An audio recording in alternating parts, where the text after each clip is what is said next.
এই ভূমিৰ পুত্ৰ আমি কোচ ৰাজবংশী, বিশ্বসিংহৰ উত্তৰসূৰী, নৰনাৰায়ণ আৰু চিলাৰায় কিৰীটি আমাৰ সোণালী বুৰঞ্জী, অজৰ অমৰ আমি কোচ ৰাজবংশী। নমস্কাৰ। আমি প্ৰথমে অসমৰ মাননীয় মুখ্যমন্ত্ৰী ডক্টৰ হিমন্ত বিশ্ব শৰ্মাদেৱলৈ অশেষ ধন্যবাদ জ্ঞাপন কৰিব খুজিছোঁ যে তেওঁ অসমত যি উন্নয়নৰ ধাৰাৰ বীজ ৰোপণ কৰিলে তাৰে অংশ হিচাপে কোচ ৰাজবংশী উন্নয়ন পৰিষদলৈ যি তেওঁ 2022-23 বৰ্ষত 25 কোটি আৰু 23-24 বৰ্ষত 25 কোটি মুঠ 50 কোটি টকা আগবঢ়ালে, এই অনুদানৰ বাবে আমাৰ উন্নয়ন পৰিষদৰ লগতে সমূহ কোচ ৰাজবংশী জনগোষ্ঠী চিৰকৃতজ্ঞ হৈ থাকিব।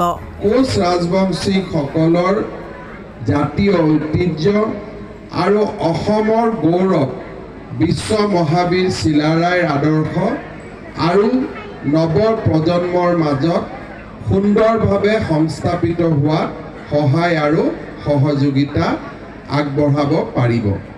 মই ইয়াৰ বাবে আমাৰ কোচ ৰাজবংশী উন্নয়ন পৰিষদ বিশেষকৈ প্ৰণৱ নাৰায়ণ দেৱ ডাঙৰীয়াৰ শলাগ লৈছোঁ। মাননীয় মুখ্যমন্ত্ৰীদেৱৰ বিশেষ পুঁজিৰ সাহায্যৰে পৰিষদৰ অধ্যক্ষ কুমাৰ প্ৰণৱ নাৰায়ণ দেৱৰ নেতৃত্বত নিৰ্মীয়মান অসমৰ বিভিন্ন কোচ ৰাজবংশীৰ সাংগঠনিক জিলা সদৰত একোটাকৈ চিলাৰায় ভৱনৰ নিৰ্মাণ কাৰ্য ক্ষীপ্ৰগতিৰে আগবাঢ়িছে।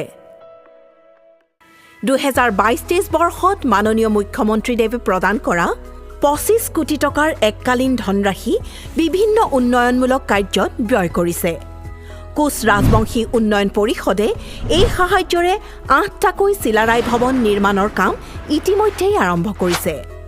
2 কোটি 10 লাখ টকা ব্যয়েৰে অসমৰ দৰং, টংলাৰ ভেৰগাঁও, নলবাৰী, কোকৰাঝাৰ, বজালী, কামৰূপৰ মিৰ্জা, শিৱসাগৰ আৰু গোলাঘাট জিলাত বৰ্তমান পূৰ্ণগতিত চিলাৰায় ভৱনৰ নিৰ্মাণ কাৰ্যই অগ্ৰগতি লাভ কৰিছে।